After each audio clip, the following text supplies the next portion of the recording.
Ibrahim a 33 ans. Depuis sa naissance, il a atteint d'une déficience visuelle due à une maladie héréditaire.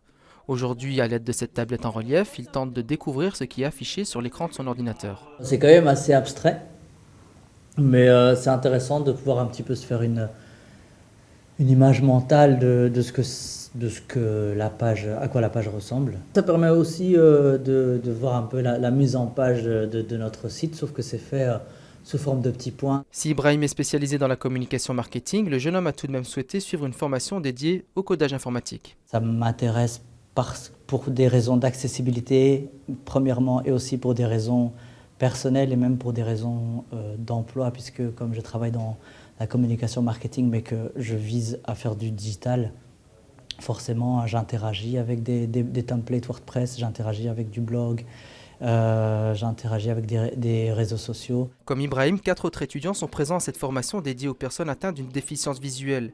Pour la SBL Éclat, ce handicap est un atout sur le plan professionnel. Ils peuvent se situer en tant qu'utilisateurs avec l'expérience réelle de vouloir utiliser un site web ou une application en ayant un handicap. Et en même temps, ils ont cette connaissance du codage, donc ils peuvent vraiment parler à des développeurs en connaissance de cause et en leur disant quel morceau du code ne fonctionne pas et qu'est-ce qu'il faut faire pour corriger.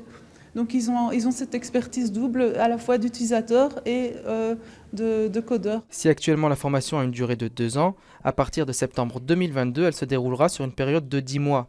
Les futurs étudiants auront le choix entre 2 options distinctes, le codage et l'accessibilité numérique.